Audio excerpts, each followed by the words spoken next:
Hello all, welcome to our YouTube channel. ఈరోజు నేను discuss చేయబోయే టాపిక్ స్ట్రేంజర్ థింగ్స్ 5 ట్రైలర్. మొన్న రిలీజ్ అయిన ట్రైలర్ని మొత్తం అనాలిసిస్ చేసి నిన్నంతా బట్టి ఈరోజు మీకు చెప్తున్నాను చూసారా, అందుకే కొంచెం టైం పట్టిందనమాట. So first of all, Stranger Things 5 అనేది అందరూ ఎక్సైటింగ్గా వెయిట్ చేస్తున్నారు అనమాట. సో ఈ సిరీస్ మనకు November 26th, December 25th and January 1st మాత్రమే ఎండ్ చేస్తానని చెప్పేసి క్లారిటీ ఇచ్చారు. బట్ మ్యాక్సిమం డిలే చేసినట్టే అనిపించింది నాకైతే. సెప్టెంబర్లో రిలీజ్ అవ్వాల్సింది కాస్త డిసెంబర్లో రిలీజ్ అయ్యి దాని ఫైనల్ పార్ట్ వచ్చేసరికి ఫస్ట్గా పెట్టడం అనేది చూద్దాం. మేబీ ఆ న్యూ ఇయర్లో కొత్తగా ఏదైనా ట్రై చేయాలనుకుంటున్నారేమో అని నాకు ఫీలింగ్ అనిపించింది. ఎందుకంటే నేను చాలా క్యూరియస్గా వెయిట్ చేస్తున్నాను ఈ సిరీస్ కోసం. సో ఎవరైతే ఈ ఫస్ట్ సీజన్ నుంచి 4th సీజన్ వరకు చూడాలని చెప్పేసి అనుకున్నారు, వాళ్ళకి నేను డీటెయిల్గా ఎక్స్ప్లెయిన్ చేస్తాను విత్ స్పాయిలర్స్తో అనమాట. అంటే తప్పట్లేదు, ఎందుకంటే సీజన్స్ దగ్గర పడ్డాయి. ఎవరైతే ఎంతూజియాస్టిక్గా చూడాలనుకుంటున్నారో వాళ్ళు నెట్ఫ్లిక్స్లో కంపల్సరీ తీసుకొని చూడొచ్చు. కాకపోతే ఒకటే, మీరు హర్రర్ని ఎంకరేజ్ చేసేవాళ్ళు అయితే, థ్రిల్లర్ని ఎంకరేజ్ చేసేవాళ్ళు అయితే మాత్రమే చూడండి. అంతేగాని ఇదేదో పిల్ల ఆటలు అని చెప్పేసి అనుకుని మాత్రం చూడకండి. బట్ చూసే వాళ్ళకి మాత్రం ప్రతి ఒక్కరికి కూడాను ఈ స్ట్రేంజర్ థింగ్స్ అనేది మాత్రం ఎప్పటికీ గుర్తుండిపోయే సిరీస్ అవుతుంది. సో వాటి ఎక్స్ప్లెనేషన్ కోసం ఎవరైతే వెయిట్ చేస్తున్నారో వాళ్ళు కింద కామెంట్ చేస్తే కనుక మేము సీజన్ 1 నుంచి సీజన్ 4 వరకు ఉన్నదంతా ఒక డీటెయిల్ వీడియో కింద మీకు 4 పార్ట్స్లో కానీ సింగిల్ వీడియోలో కానీ మొత్తం ఎక్స్ప్లెయిన్ చేసి పెడతాం. And coming to the trailer, నేను వీడియో చూడగానే ఫస్ట్ నా మైండ్ పోయింది భయ్య. ఏ మాటగా మాట స్టీవ్ హ్యారింగ్టన్ అయితే ఇరగదీస్తాడనే ఫీలింగ్ వచ్చేసింది నాకు. ఎందుకంటున్నారా, ఓపెనింగ్ సీన్ నుంచి స్టీవ్ హ్యారింగ్టన్ అయితే స్టార్ట్ అయ్యింది. అస్సలు మన ఫ్యాన్స్ అంటేనే ఒక రకంగా గింజుకుపోయి ఏడుస్తాం స్టీవ్ హ్యారింగ్టన్ అంటే. అలాంటిది ఇంకా ఓపెనింగ్ ఆయనతో అంటే ఇంకా వేరే లెవెల్లో చూసాం. అండ్ డీటెయిల్గా వెళ్ళిపోతే కనుక, సో ఓపెనింగ్ నుంచే స్టీవ్ హ్యారింగ్టన్ అనే అతను మీకు మ్యాక్సిమం కూడాను స్క్రీన్ ప్రెజెన్స్ అనేది ఎక్కువ ఇచ్చారని నేను ఫీల్ అవుతున్నాను. ఈసారి ఇంకొంచెం ఎక్కువ ఇచ్చి బెటర్గా పెడితే కనుక ఎంతో హ్యాపీ. ఓపెనింగ్ నుంచే తను డెసిబల్స్ని చెక్ చేయడం స్టార్ట్ చేశాడు, లైక్ ఫ్రీక్వెన్సీస్ అనమాట. మీకు అర్థమయ్యేటట్టు చెప్పాలంటే, ఎవరైతే అప్సైడ్ డౌన్ వరల్డ్ అనే దాంట్లో ఉంటారో అక్కడ సిగ్నల్ పంపించడం కోసం ట్రై చేస్తున్నట్టుగా నాకు ఫీలింగ్ అనిపించింది. మేబీ అది అయి ఉండొచ్చు. అండ్ ఎవరైతే అవుట్ ఆఫ్ హాకిన్స్లో ఉంటారో వాళ్ళకు కూడా సిగ్నల్ పంపించడం కోసం ట్రై చేస్తూ ఉండొచ్చు. ఎందుకంటే ఎప్పుడైతే 4 గేట్స్ అనేవి ఓపెన్ అయ్యాయో అప్పటి నుంచి డిస్ట్రక్షన్ అనేది స్టార్ట్ అయిపోయింది. సో ఎవరికి వాళ్ళు కొంచెం బెటర్గా ఉండడం కోసం జాగ్రత్త పడుతున్నారని నాకు తెలిసింది. మిస్ బేయర్స్ కూడాను సేమ్ అదే టైప్ ఆఫ్లో చిన్న సైజు మోడల్ని దగ్గర పెట్టుకున్నారు. కాకపోతే ఏదో సిగ్నల్ అని చెప్పేసి వచ్చినట్టుంది. దాన్ని చూసి వీడు ఎలక్ట్ అవ్వడం అండ్ ప్రతి ఒక్కరు కూడాను ఆ సిగ్నల్కి ఎలక్ట్ అవ్వడం లాంటివి జరుగుతున్నట్టున్నాయి. అండ్ ఇంకో షాట్లో చూసినట్టయితే కనుక హాకిన్స్ మొత్తం తలదాచుకున్నట్టు ఫీలింగ్ వచ్చింది. ఎందుకంటే అప్పటికే అందరూ కూడాను శరణార్థుల్లో అయ్యారు. అండ్ చాలామంది వాళ్ళ ఫ్యామిలీస్ కోల్పోయారు అండ్ హౌసెస్ చాలా జరిగాయి. సో వీళ్ళందరూ కూడాను ఒక షెల్టర్ కోసం జాగ్రత్తగా చోట ఉంటారు.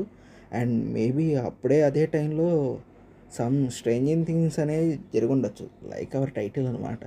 సో అది జరిగినప్పుడు ప్రతి ఒక్కరు అలర్ట్ అయ్యి ప్రతి ఒక్కళ్ళు కూడాను చాలా భయం అండ్ అది ఎందుకు జరుగుతుందనే విషయం అనేది ప్రతి ఒక్కటి డీటెయిల్గా అయితే కనిపిస్తుంది. మళ్ళీ ఎందుకు స్టార్ట్ అయిందా అని చేసి ఇంకో షాట్లో ప్రతి ఒక్కరు కూడాను చెక్ చేసుకుంటూ ఉంటారు సరౌండింగ్స్ మొత్తం కూడా.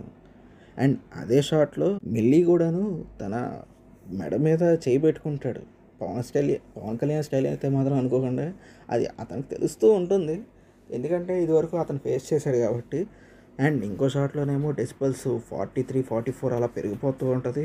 అండ్ నెక్స్ట్ షాట్లోకి వచ్చేసరికి మిలిటరీ వాళ్ళందరూ కూడాను వెపన్స్ తోటి రెడీగా ఉన్నాడు విత్ ఇన్ ద గేట్ దగ్గర అనమాట. సో ఇంకో షాట్లో చూసినట్టయితే కనుక మన డస్టిన్ ఎవరైతే చనిపోయారో ఎడ్డీ యొక్క గ్రేవ్ యార్డ్ దగ్గర ఉంటాడనమాట. సో తన్ని తలుచుకుంటూ ఎవరైతే ఇప్పటివరకు తన్ని బ్యాడ్గా ఇంప్రవైజ్ చేశారో వాళ్ళందరి చేత తను తినే షాట్ కూడా ఉండొచ్చు మ్యాక్సిమం. I expect that. ఎందుకంటే ఇంకో షాట్లు చూసినట్టయితే కనుక డస్టిన్ కూడా మొహం మీద దెబ్బలు తగిలినట్టే కనబట్టాయి. And coming to the military part, ఇక్కడ మిలిటరీ వాళ్ళు నాకు తెలిసి మ్యాక్సిమం గేట్ని క్లోజ్ చేయడం కోసం ట్రై చేస్తూ ఉండొచ్చు. ఎందుకంటే గేట్స్ అనేవి హాకిన్స్ చుట్టూరా ఓపెన్ అయినాయి కాబట్టి. So maybe the military was trying to fire it అనమాట, లైక్ సీజన్ 2లో ఆర్ 1లో జరిగిన సీన్స్ లాగా అనమాట.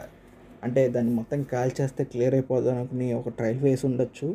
మేబీ అది పార్ట్ 1లోనే 3rd ఎపిసోడ్కు 4th ఎపిసోడ్కు స్టార్ట్ చేయడం వల్లే ఆ హాకింగ్స్లో మొత్తం కూడాను లైట్స్ పోయి రావడం అండ్ ఇంకా చాలా చాలా క్రియేషన్స్ అనేవి బయటికి రావడం కూడా జరిగి ఉండొచ్చు. సో ఈ షాట్లో అయితే నాకు అదొకటి అర్థమైంది బాగా. And coming to the next shot, నాకు బాగా హైలైట్ అనిపించింది ఏంటంటే Dustin, Steve, Jonathan and heroine, ఆవిడ పేరు నేను కావాలని మర్చిపోయాను అనుకోండి. సో నాన్సీ వీలర్ కూడా వాళ్ళతో పాటు వెళ్ళింది, లైక్ స్ట్రేంజర్ థింగ్స్ 4లో జరిగినట్టే మ్యాక్సిమం అనుకుంటున్నాను. సో ఇక్కడ మ్యాక్సిమం ఎంగేజింగ్ సీన్స్ ఉండొచ్చు అండ్ ఇక్కడ మనకి నచ్చినట్టే జానతన్ లేపేసి ఉండొచ్చు. తాగుదామా ఇంకా? ఇక్కడ ఎవరైనా జానతన్ ఫ్యాన్స్ ఉండే మాత్రం and coming to the scenes of side డౌన్లో మ్యాక్సిమం కూడాను వీళ్ళ నలుగురే బాగా లోపల కంటే వెళ్ళి వెతుకుని ఉంటారు. అండ్ మనం ఇంకో షాట్లో చూసినట్టయితే బ్యాక్ షాట్లో హాకిన్స్ ల్యాబ్లోకి వెళ్ళడానికి ట్రై చేస్తూ ఉండొచ్చు. మేబీ వెక్నా అక్కడ లేకపోవచ్చు, కానీ వెక్నా ఉన్న సైడ్కి కూడా వెళ్ళి చెక్ చేయాలనుకుంటా వీళ్ళు. బట్ ఇక్కడ ఉండి ఏదో పని చేయాలని చెప్పేసి జానతన్ మాత్రం అయిపోయి ఉండొచ్చు. సో వీళ్ళ ముగ్గురు కాపాడటం కోసం జానతన్ తన లైఫ్ని రిస్క్ చేశాడు. So it's a great wonder అన్నమాట. సిరీస్లో కొంచెం గోల తెలిపింది, నాకు ఫీలింగ్ వచ్చింది.